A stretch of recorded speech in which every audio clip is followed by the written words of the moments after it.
today in the studio we have a very unique guest for the first time and talk to a cabin crew from Emirates Airlines, and she recently launched her own business. She's born in Italy, living in Dubai now, jet setting everywhere. Let's welcome to the show Vanessa. Cabin crew being waiters in the sky.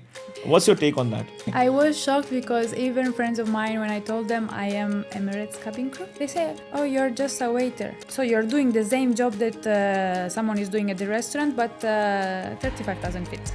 People call, rather, cabin crew refers to Emirates as Big Mama. You all arrive there without knowing what to expect. I think I realized that every city has a sound. You keep comparing with the flight, and then midnight, most of the time, the price goes down. Midnight, the flight price goes down. Wow. Network and experience will give you the chances to reach your goals. It's not that you close yourself at home and you keep working like that. You will not go far. Welcome to License to Explore. This is your host Rohit. This is the show where we uncover the world's most amazing people. This is your podcast, but I dominate it because I'm here. Dubai is very safe. No. City of safety. I was crying my eyes out in the toilet. If I eat noodles tonight, I will not be able to make it to the office tomorrow. How would you define yourself as a traveler? Great question. Every travel you do, you get to be a different person.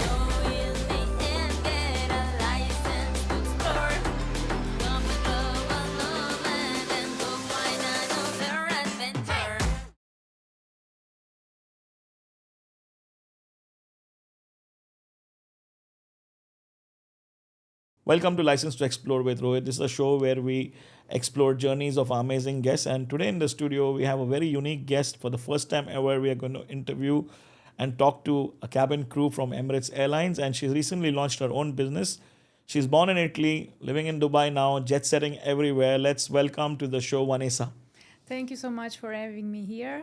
And about the new business, I couldn't have taken you a gift for today, so I would like you to try also and give me your that's amazing. opinion about that. That's a surprise. And let's take it a bit closer. Yeah. So Vanessa has launched a new business, VeryItaly. And we're going to talk about this, and we're going to open this up and show you what this business is all about. But Vanessa Corsaro, right? Yes. I hope I got it right. Vanessa Corsaro, you're from a little town, Sicily in Italy. Yes. And now you're living your dream here in Dubai. Can you tell the audience a little bit about yourself, who you are? And Sure. So I came here in 2023. And I was living in a small city near the province of Catania in Sicily.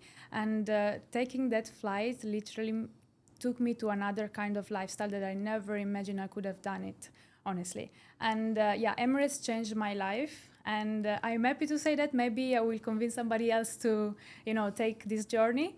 And for sure, after I start traveling and I start discovering and I start doing more experiences, the way that your personality is shaped by this experience is something that will push you to step out of your comfort zone.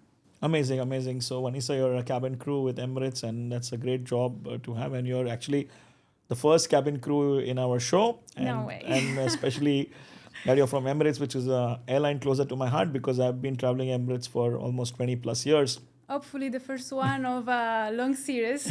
Yes, absolutely.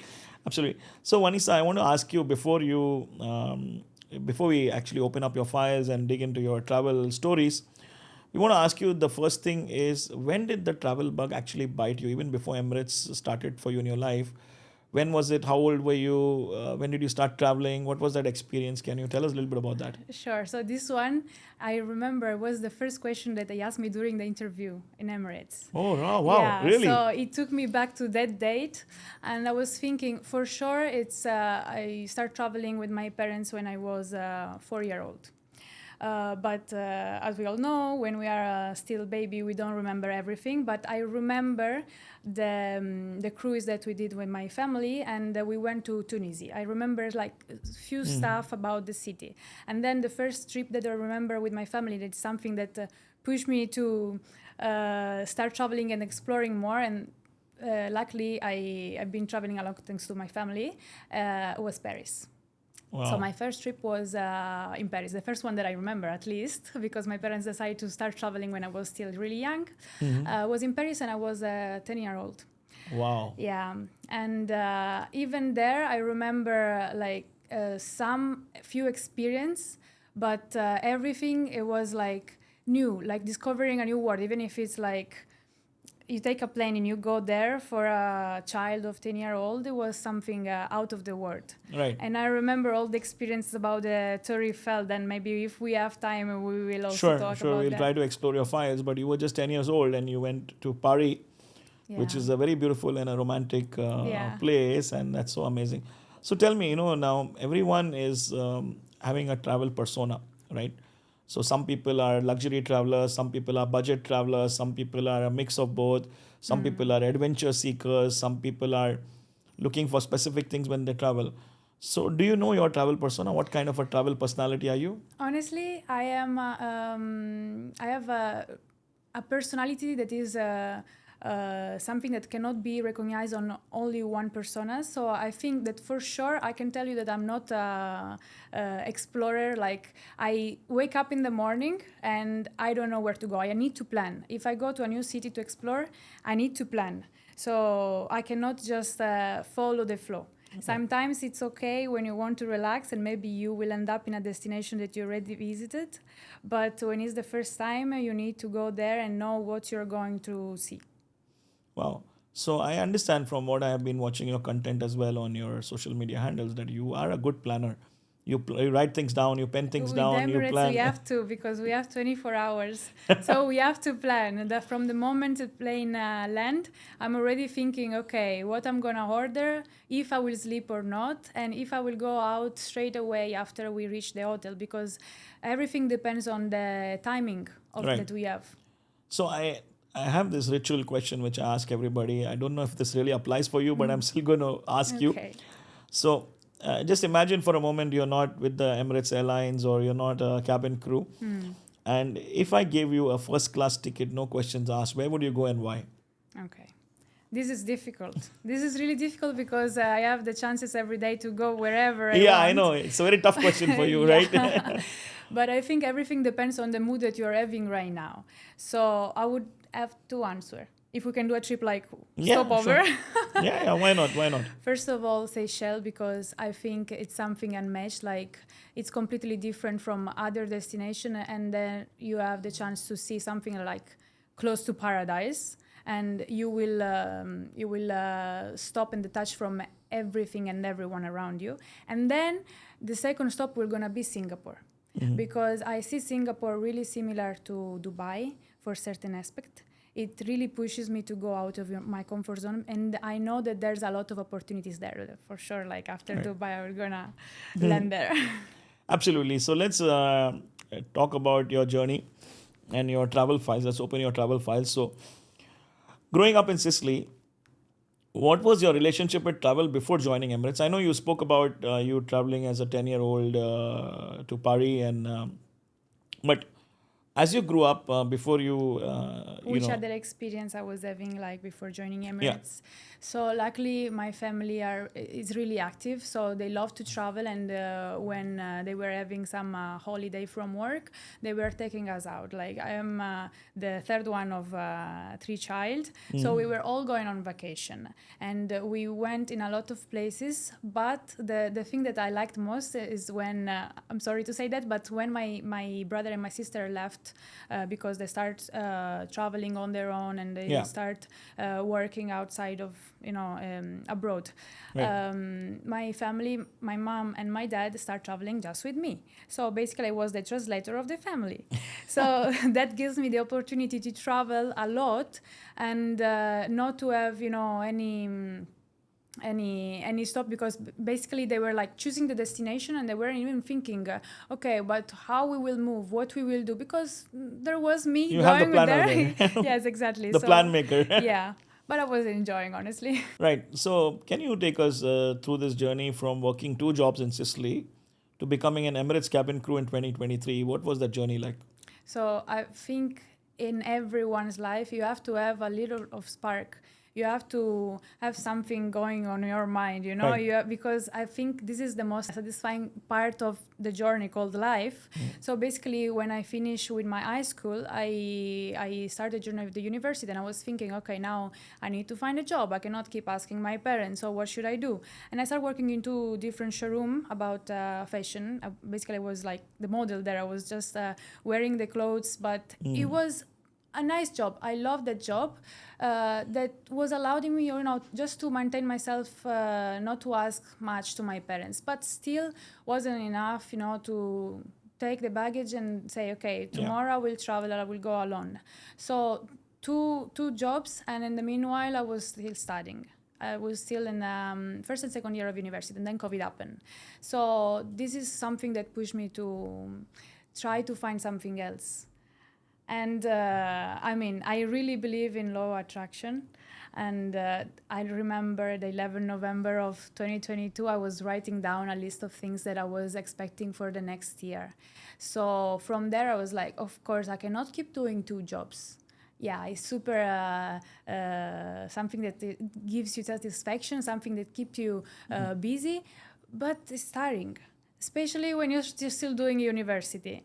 Right. So I was like, I need to find another job that gives you more opportunity, that gives me the chance to travel. And I wrote down everything, like a long list. And one of the things that I wrote down was I have to come back to Dubai, because I went to Dubai in 2019 with my family.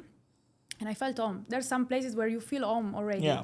And for me are Rome and Dubai. I know Rome can seems like something normal because anyway it's part Yeah. of Italy, but still is another place. There's people that are acting maybe in another way, and it's like it's a city that you don't know. I've been there 7 times, and it's like you every time you go there, there's still something that you can explore. Right. And this is what I love about Rome. Every hours as a different, you see Rome in a different way in every hours of the day. I don't know Okay. if you ever been there. No, unfortunately not. But I am very excited, and I want to go there, and I will take your inspiration from I you. don't know, maybe based on how the sun is going, every hours Rome looks different. Wow, Yeah, that's why I love it. that's amazing. And Dubai was my biggest dream. I wrote it down and I was like, I don't know how I will come back. I don't know with who. I don't know if I will stay there, but I want to come back. And plus, I want to travel. I want to have the opportunity. And then the remainder of the story, it's history. And that's amazing. From being a student in university to doing 2 jobs to actually manifesting, and you have this ritual of every year on 11/11 and 2002. Oh, 11/11. I have the ring. I never remove it. It's written 11/11. really? Yes. So you totally believe in this infinity number. And by the way, Yeah. it's my birthday. I think I told you. It's Yeah, my birthday is on Hey, I 11/11. told you, you are lucky. You are a lucky person. You can manifest like this. So yeah, I believe in manifestation, and you have this law of attraction where you write your mood board, and in your mood board you mentioned that you want to go back to Dubai and you want to travel the world, and then suddenly one fine day you got this opportunity and you seize the opportunity, which is kind of a very Yeah. very unique story. And guys, so you must manifest, you must kind of write down stuff that you want to do, and like she does every year 11/11, and for the next year, and 2022 she wrote things down, and for 2023, and it actually worked out. So how did it actually feel when you got the call at 6 a.m. in the morning and they told you you're in? That what time did, was what did golden happen? What is call. the incident? I didn't even know why they call it golden call until I received it. Yeah. Okay. So So- there is a internal terminology called golden call. Yeah, they call it golden call. I started studying about Emirates when I wrote down this list of new desire for the next year. Yeah. And then I had the opportunity to fly to Oman for New Year's Eve with my parents, of course. And I met this Moroccan girl on a flight. We started talking because I'm really friendly, really social, talkative person. But during the flight, usually I sleep. I don't know why destiny wants me to talk with this lady, and out of nowhere she was telling me, okay, why don't you try with Emirates or another airline? Airline. Yeah. Yeah. So I was thinking, wow, I never thought about that.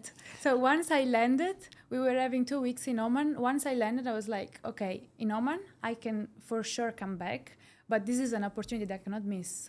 So the year is starting, is my time to take this chance. So I started looking for it, and I was like, I'm from Sicily.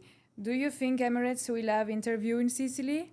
I was shocked. I was like, most probably I have to go to Milan, Turin, or Rome to do this interview. Instead, I watched the website and I was like, I was shocked because it was exactly my city. Wow. Yeah. And that's exactly in Sicily, or It was 20 kilometers from my home. okay, So the destiny was telling me, or you go, or you go. That's it. you have to go. They were pushing me. So I told my parents. Of course, they were a little bit more against the idea of leaving the country because I was the last child at home, Yeah. and they The were a love little child. bit. Yeah, they were scared.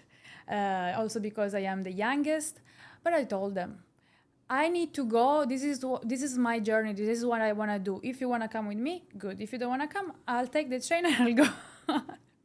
So we did the interview one full day, 9 a.m. to 9 p.m. I reached home. I didn't even spoke with my parents because I was like, if this is my journey, I will go. If not, I will wake up tomorrow. I will start again with the tuition room and the university. That's it. And then, luckily, I slept. I forgot my phone in the bed. I know it's really bad.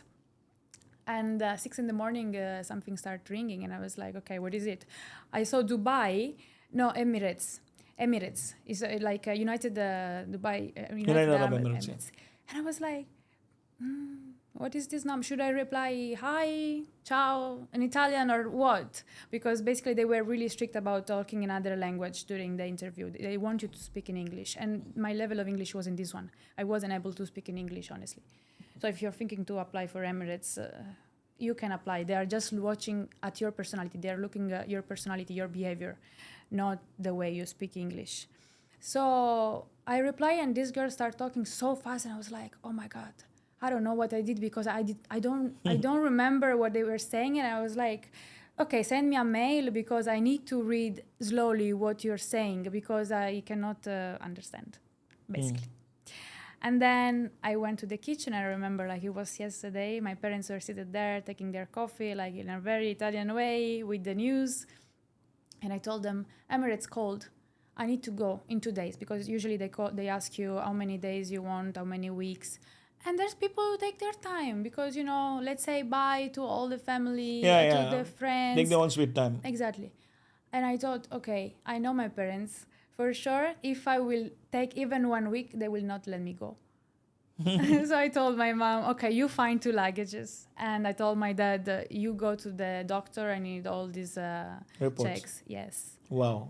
That's an amazing story. After 2 days, yeah, it's when I think sometimes, we are all having our mood swings, especially when you have to wake up in the night and you have to deal with customer and you have to, you start to work in the night.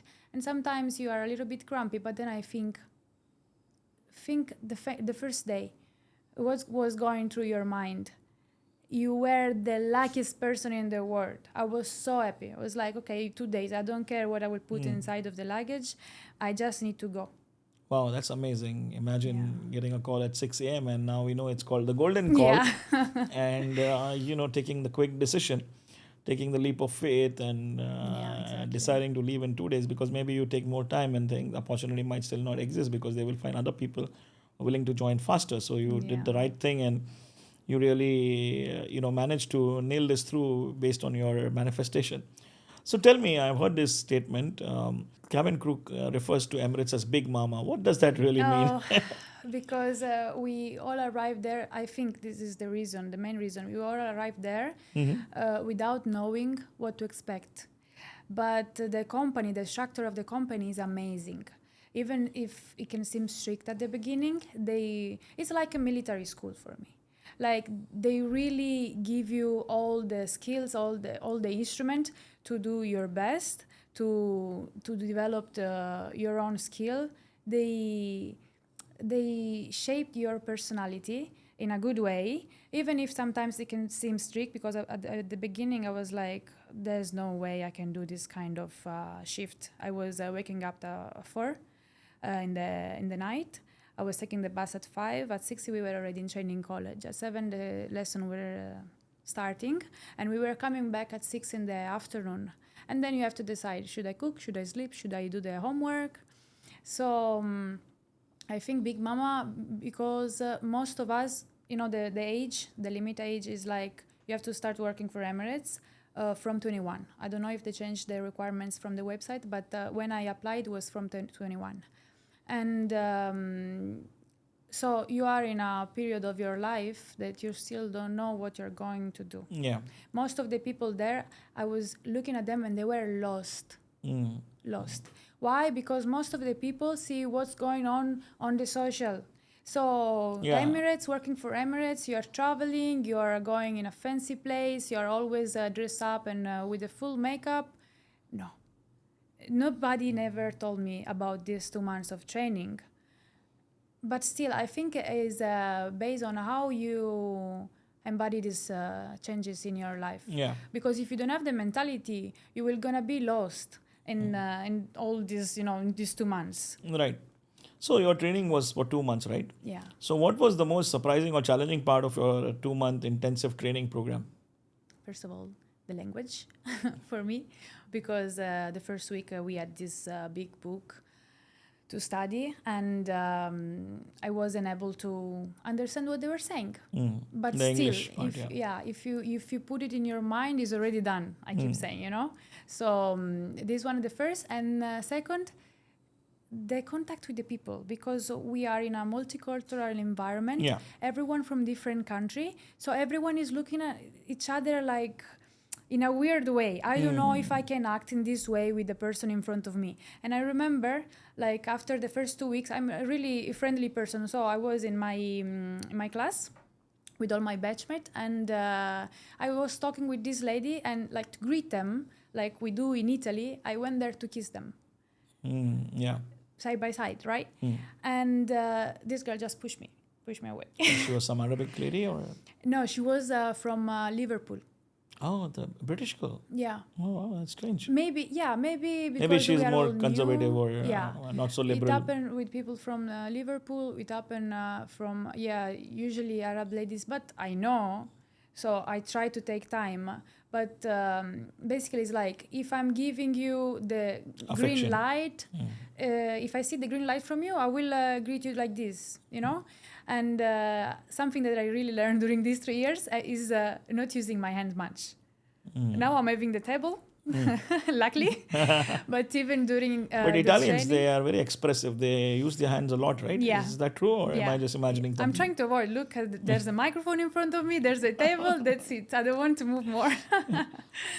So tell me, there is the stereotype of cabin crew being waiters in the sky. What's your take on that? I don't want to be mad at anyone, absolutely, because I know that people don't know what we are going through, the training that we are, having at the beginning, and they don't know all the procedures that we have to respect, all the stuff about safety and equipment, emergency, all those. The people that are seated there, most probably they don't know what we learned during these 2 months of training. Yeah, so people don't know, but they're quick to judge, and then they just labeled waiters in the sky. I was shocked because even friends of mine, when I told them I am Emirates cabin crew, they say, "Oh, you're just a waiter. So you're doing the same job that someone is doing at the restaurant, but 35,000 feet." And it's shocking because it's like, you think so? Like, we have a lot of other stuff in the plane, it's not just a restaurant. Yeah, I think there's a big misconception, and it's not true. It's not waiters in the sky. But people have stereotyped it, and there's a lot of responsibility the crew has towards the passengers, the safety, the procedures, and other things which people tend to miss out on and kind of become very judgmental about it. So for those of you who don't know really, what's the difference between, for a cabin crew perspective, a turnaround flight and a layover flight? Okay, this is the most common question every time I say I'm a cabin crew, and I keep talking with my friends, telling them I have a turnaround. So basically the difference is that the layover, we reach the place from once we land, we will have 24 hours in that place, and then the day after we will come back to Dubai. The turnaround instead, we reach the place, we stay 2 hours on ground just by the time of the cleaners to come on board and fix everything before the next flight, and then we will come back to Dubai in the same day. Oh, okay. So it's like that, right? So 24 hours layover or turnaround is 2 hours on the ground, and then you come back the same day. Exactly.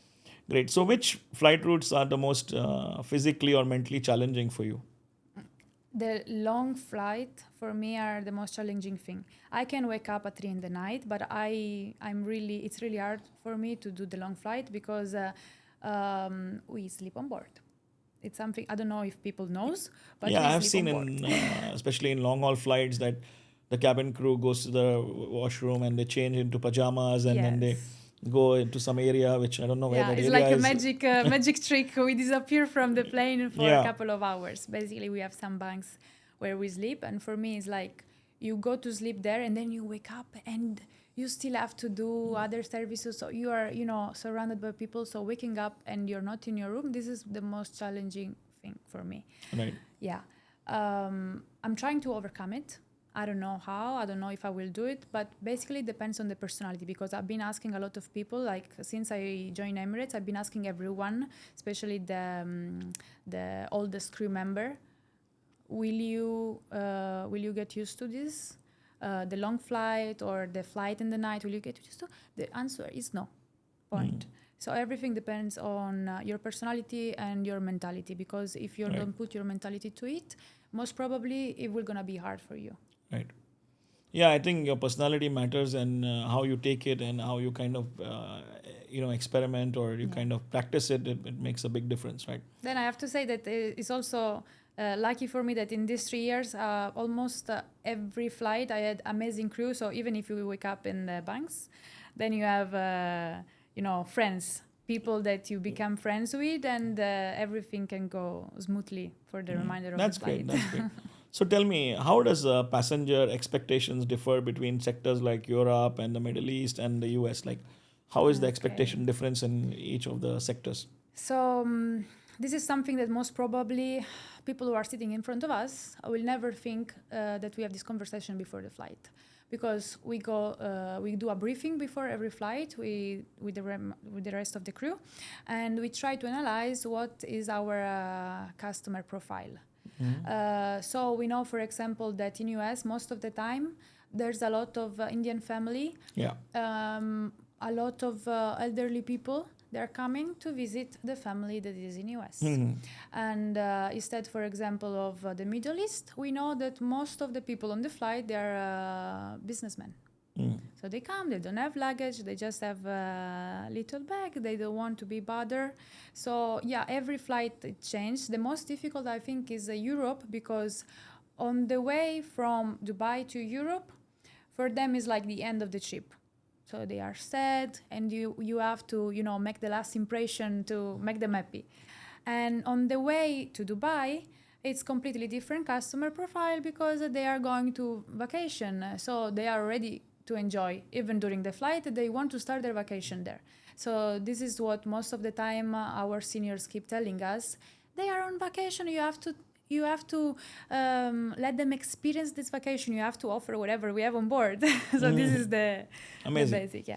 So it's quite amazing to know that the crew actually has a meeting, a debriefing about who the passengers are on the flight, and every sector it changes, and you need to adapt to that, and you need to be able to do, like you mentioned, that European flights people are more on vacation, and it's a different mode, it's a different You environment. prepare mentally, Yeah. basically, because at least you know what to expect and you know how you have to offer what you have.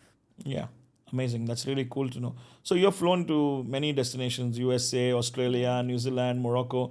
Can you share some memories from any of these destinations? Yes. So for sure, they have some similarities and some differences. But with those four, I think I realized that every city has a sound.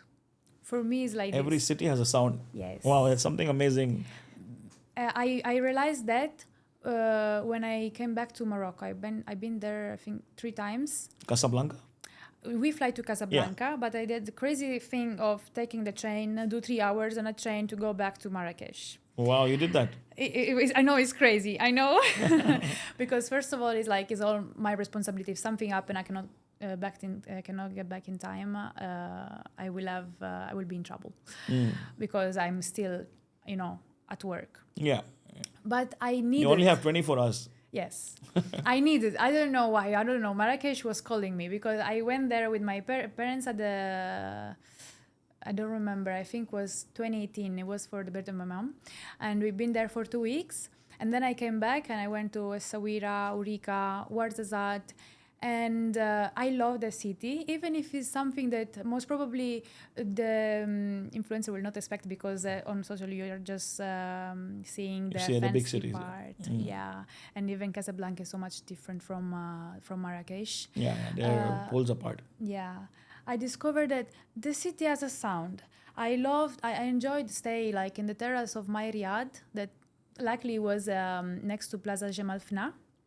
I was staying there like 5 in the morning, and with the rising sun, you know, when they start playing like the drums Yeah, and the drums all and- the crowd there, the smell, the sound, is everything completely different from other city. For sure, I can tell you that US, for me, it's chaos. Let's just go back to Casablanca and Morocco before you go to US. Sorry. It's okay. So normally, I mean, when were you last in Morocco? Recently or sometime back? No, my last flight in Morocco was 1 year ago. I was still in economy. Okay. But does the crew still stay in the Marriott Hotel there in Casablanca? No idea. No idea. No idea.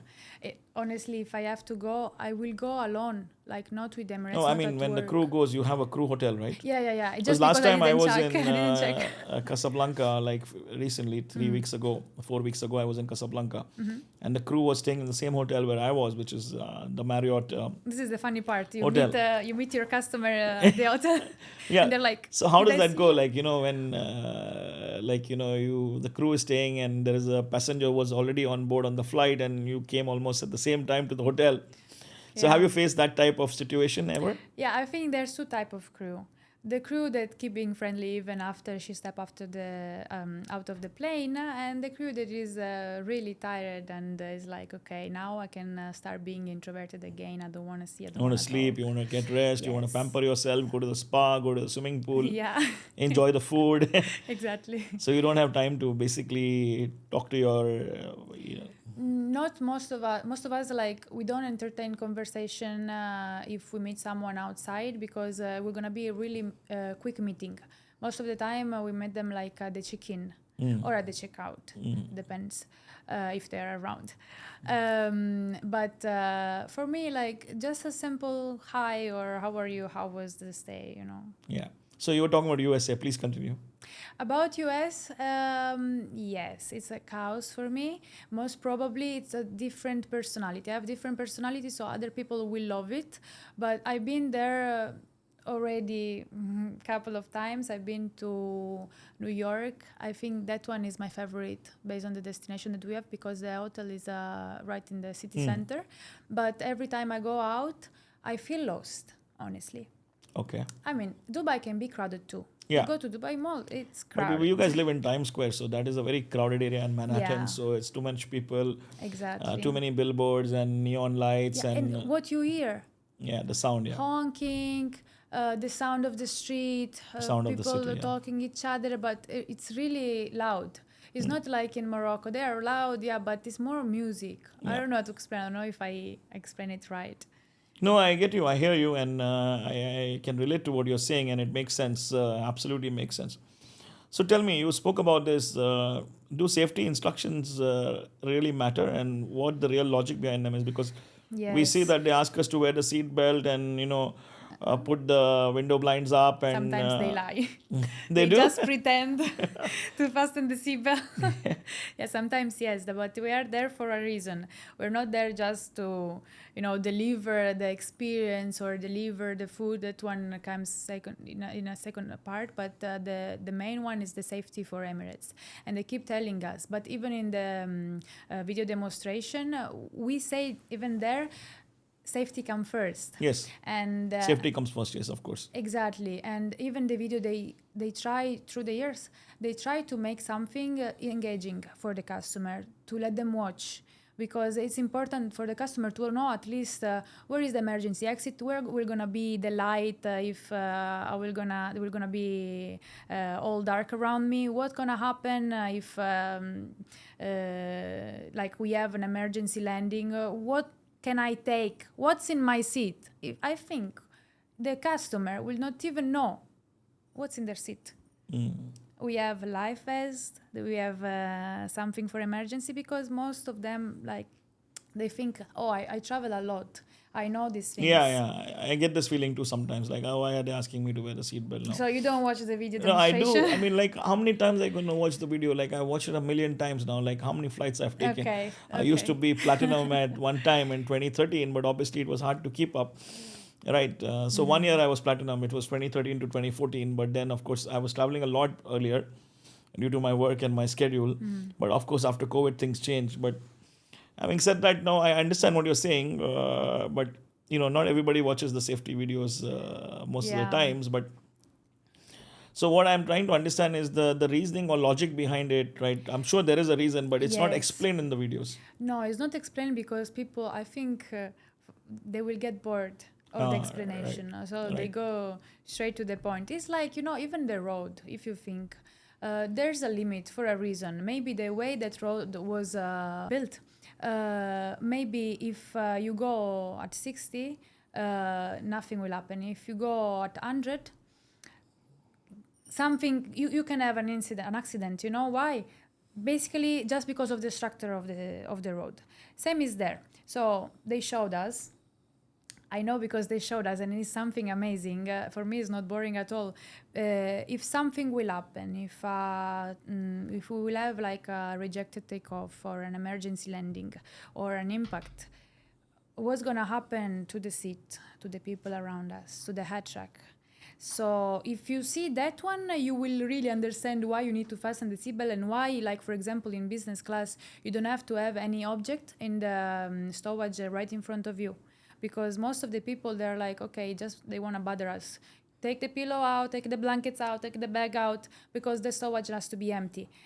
It can seem stupid for some people, but there's a reason. Because if we have an emergency, if we have an impact or something, the object will fall straight on your legs. Right? So if they think about that, I think they will have like panic. Most probably that's why all the airline, they don't put any video demonstration that included this kind of thing, because they can just scare people like this. All right, so let's talk about this. We spoke about the impression of people, or the stereotype about cabin crew being waiters on board, or waiters in the sky, or 35,000 feet above. And we did discuss briefly that the cabin crew has a lot of responsibilities.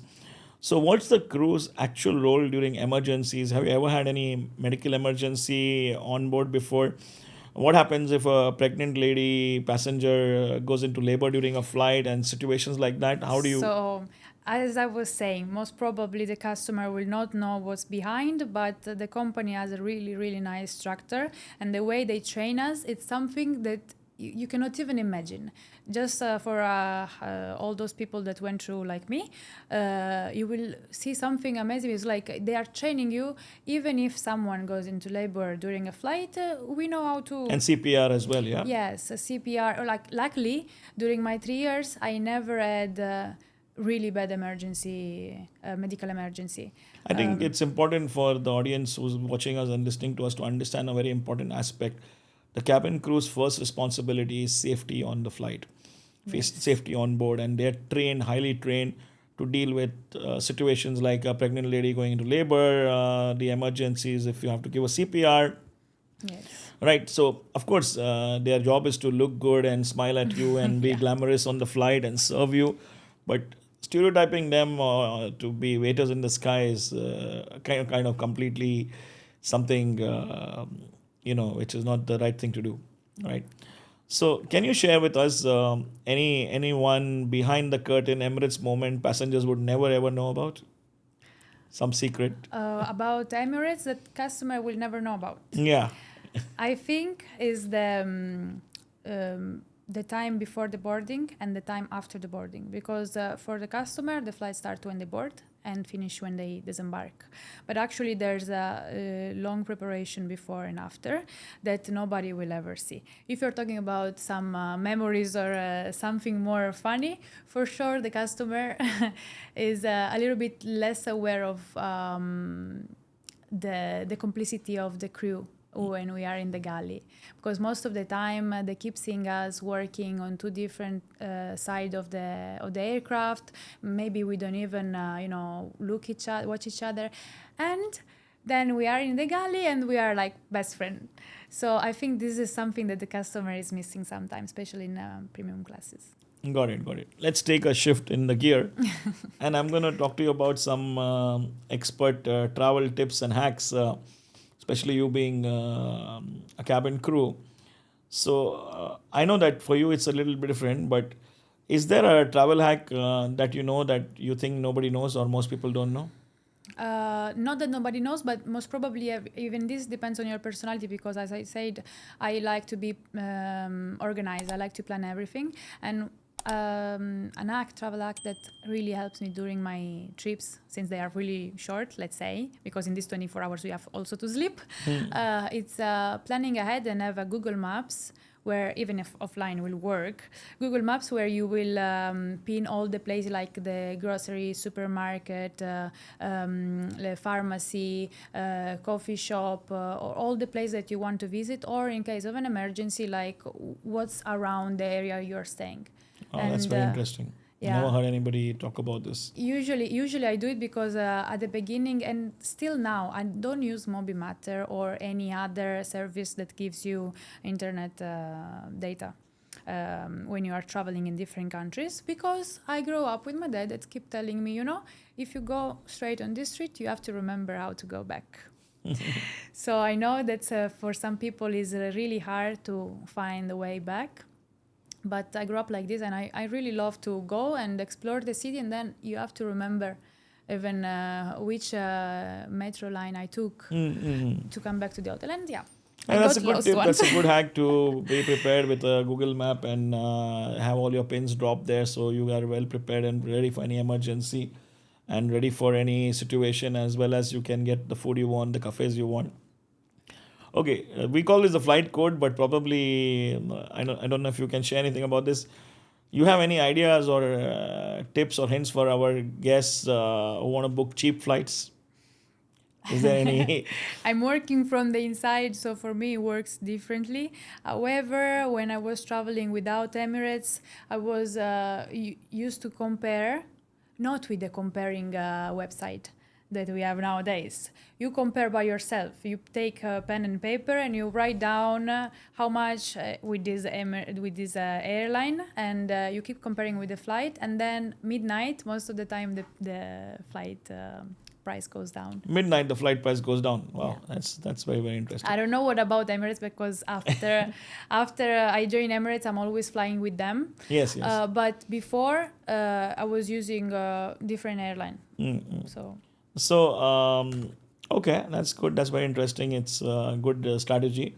So tell me about some common travel mistakes people always make. A mistake of the customer, you mean? No, I mean, like when somebody's traveling, like me or you or whoever, we tend to make certain mistakes when we travel. Overpack for the just in case, or it's like. I always do that. I overpack.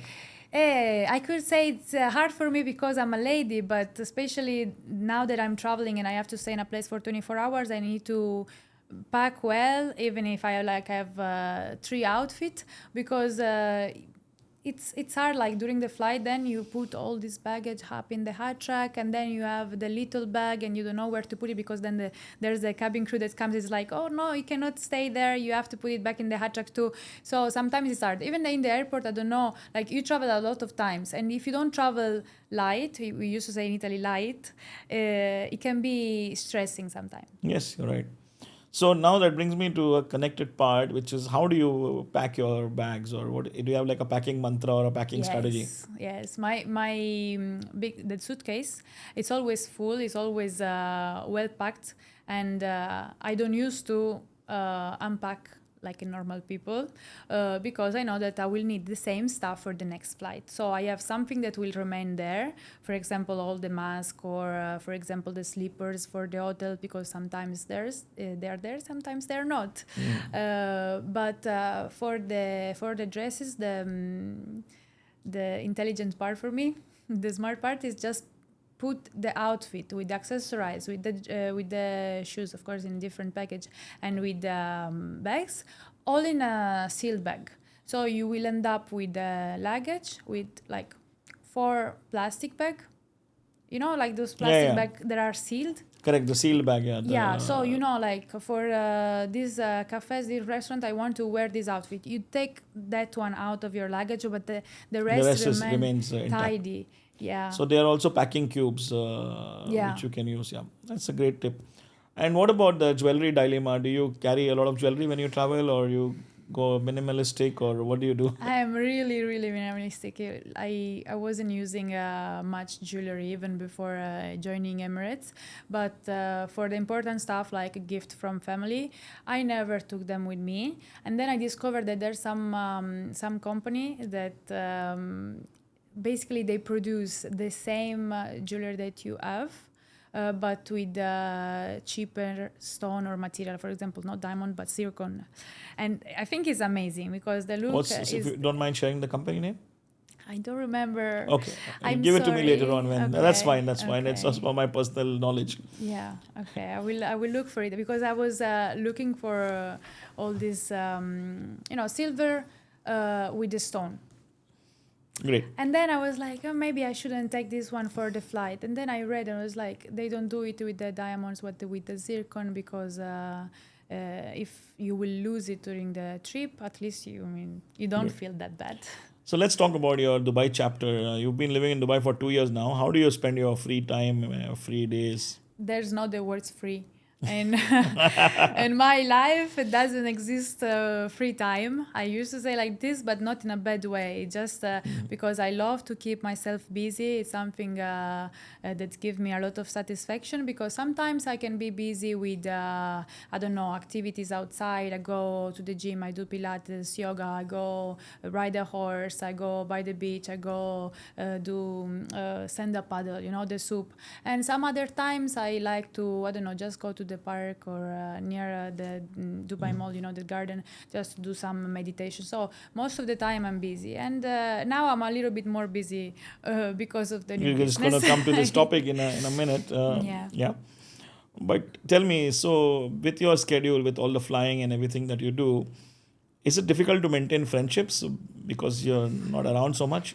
Yeah, honestly, I was thinking about this in the last couple of weeks because for the first year and a half, I completely isolate myself from the social life because I was thinking if I work and I do whatever I want to do, like I plan my day according to, I go to the gym, I eat healthy, and then, I start another business. In this case, at the beginning, I was doing UGC, so it was still another business. And I see your Instagram handle is UGC Dubai, yeah? Yeah. Actually, I should change the name because I'm not doing it anymore because it's difficult to maintain all these appointments during the day. But after this 1 year and a half, I don't know why, in my personality something shifted and I said, the network is something that costs you everything. It's like network and experience will give you the chances to reach your goals. It's not that you close yourself at home and you keep working like that. You will not go far. So it's thanks to this kind of mindset that I start going to networking events. And from there, I told my mom, I should go out more times. And after the first networking event, I was like, I cannot stay at home anymore. Because I know, I meet people and those people are taking me other opportunities. And if I stay home, who will give me that opportunities? Of course, I cannot just, text you on Instagram. We are in 2025, but even if you text me on Instagram and we never met, what's the chance that I will give you an opportunity? Yeah, it's very difficult. How has constant travel changed the way you see people in the world? It changed a lot because when I was traveling with my parents, I was always looking at the people around me traveling like the same plane, same hotel, and I was trying to figure out why they were there. I was trying to make a story like a little Sherlock Holmes, But now I think I became so much more patient, diplomatic with the people around me that even if someone will cut the road while I'm driving, I was like, okay, maybe he's having a bad day. what to do. Or the coffee came out bad, and I will not blame the waiter that is serving me that coffee. Like, I think with this job, they push you to become more diplomatic and patient with the person that Right. is in front of you. Let's go to a very important topic and let's talk about what inspired you to start Very Italy and how, like, bringing your grandmother's tiramisu recipe in Dubai. Tell us the backstory behind it, and then we're gonna really try the tiramisu, and let's talk a little bit about tiramisu. So basically, I was having two events that shaped the idea of VeryItaly in my mind. The first one is that at the end of the training in Emirates, they ask you to bring something from your country, something like related food related to your country, and I did the tiramisu, two big portion of tiramisu. And I realized that all the people from the closest class, they came to it, and I was like, okay, maybe they like it, maybe it's something that they never tried. And then the second event that put this idea to my mind was that I couldn't find the same taste in Dubai. Like, I was craving tiramisu. Yeah, it's easy to make. You can do it easily at home. But I was like, just start. I want to order. I want to go somewhere and have tiramisu. And I couldn't. I tried it in different place, but I couldn't find the taste of home. And I was thinking, okay, maybe I should let them know. I should let them try. And I started doing it like just for fun for some people that actually I met at the networking event. Yeah. And this lady, she's from France, and she did an event. And I told her, okay, just let me cater the event. Just let me start. Let me see if they like it or not. And I got a lot of feedback. Yeah, that helps me to understand, okay, maybe here in Dubai they like something more sweet than the normal recipe.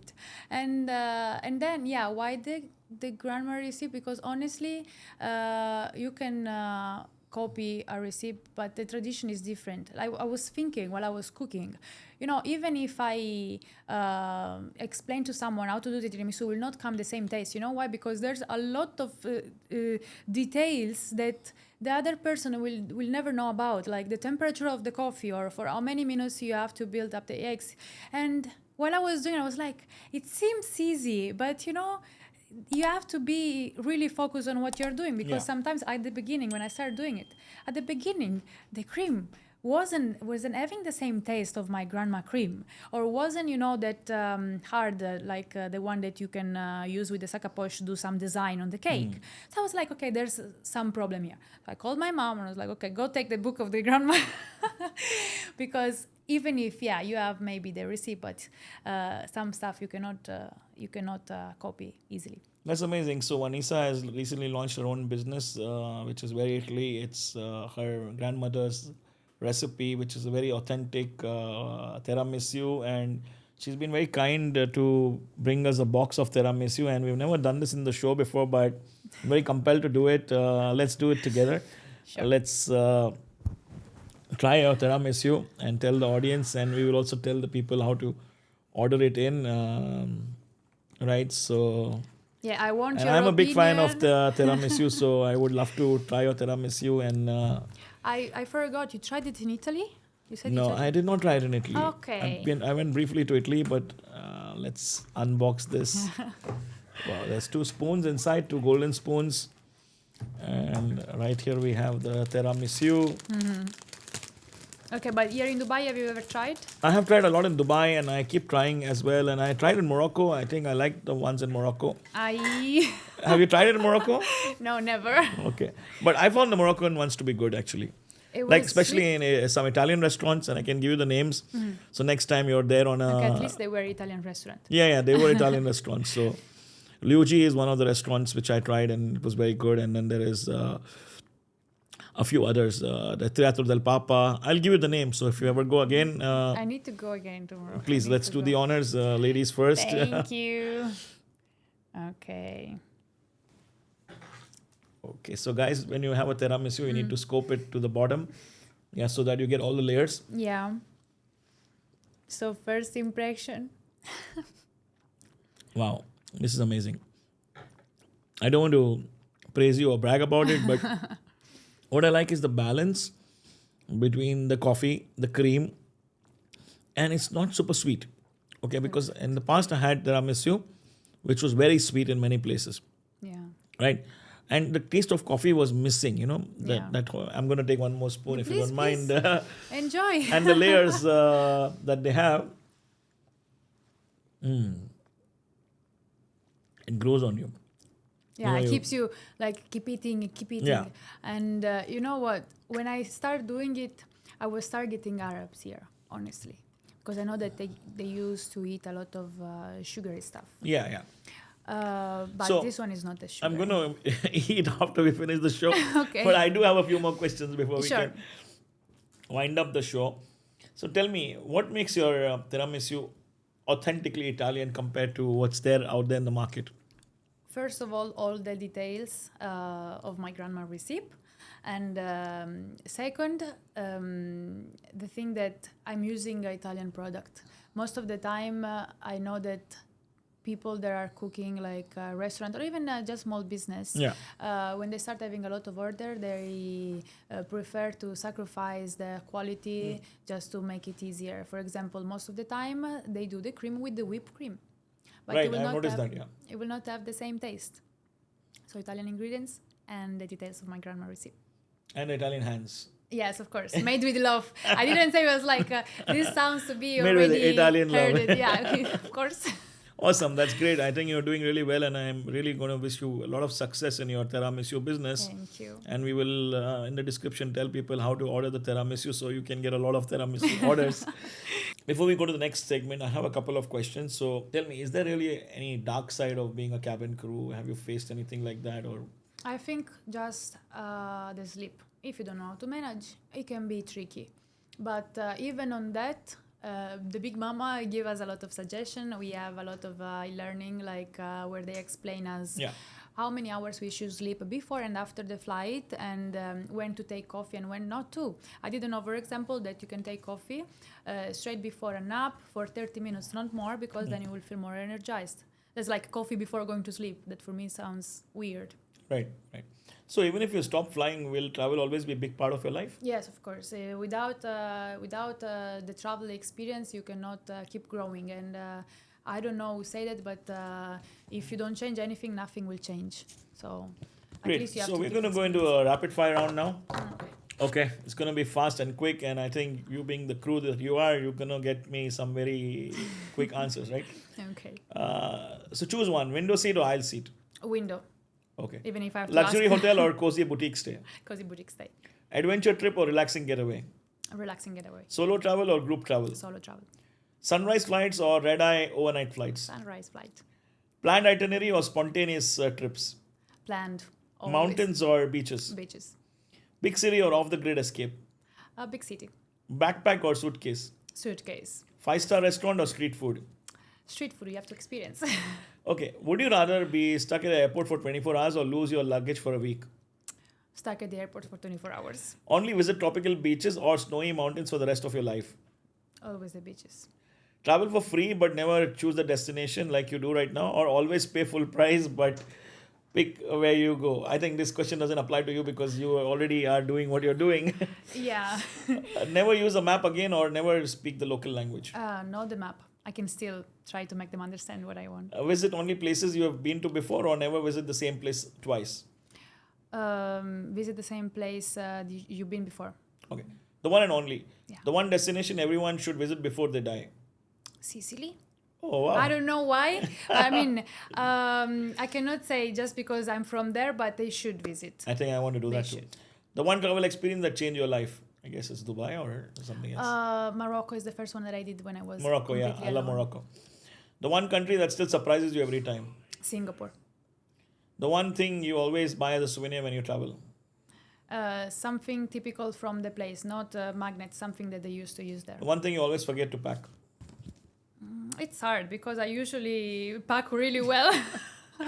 Vanessa, you did a great job. Thank you so much. Thank you for being on the show. You nailed this episode and we really had fun talking to you and Me trying your too. tiramisu. Can you tell the audience if they want to follow you, how do Okay. they find you on social media? So it's really easy, really Italian name. Yeah. So VeryItaly is the name of the page on Instagram, and also on Instagram you will find link in bio where you can order, and then I will text you on DM. Great. Thank you, Vanessa. Once again, it was great talking to you, and we really enjoyed the conversation. We wish you all the best for VeryItaly. Thank you so Guys, much. if you want to try this recipe, go to the VeryItaly page and try it for yourself. And I can tell you it's very delicious. Very, very Italiano, authentic. So authentic stuff. And with this, it's a wrap. Thank you for tuning in and listening to us. And if you have not done it yet, follow us, like, comment, subscribe. And if you want to listen to the podcast, you can listen on any of the listening platforms, Spotify, Amazon, Apple, YouTube, wherever you watch your podcast and listen to your podcast. Tune in. And until next time, ciao. See you. Goodbye. How do you say? Ciao. Ciao. Ciao is Italian. It was So perfect. ciao. Okay, guys. See you. Bye-bye. Some secret. About Emirates that customer will never know about. Yeah. I think is the time before the boarding and the time after the boarding, because She's a crazy networker, and she's known for building communities. She's also a podcaster, an entrepreneur, and so much more. Let me introduce you to Farizul. For me, I just wanted to explore. I wanted to build memories. Well, living in Egypt, they're like 24 hours a day enjoying life. Things about Iran is what is the essence of it. In Hong Kong, didn't expect there to be shisha, so that was the surprising expectation I achieved. Wow. Abu Dhabi, the traffic is something that we don't want to talk about because it's a headache. Solo trips to Sri Lanka. You want to throw some light on that? It's such a amateur mistake. Missed some flight, and it was New Year's Eve, and you were hit with a credit card scam. So with Emirates, Hong Kong to Dubai, and we went via Bangkok. Had a It huge affected me, of Of course. course, it had a huge impact. You know what? If you go somewhere and it's totally unexpected, still go with the energy of explore and enjoy.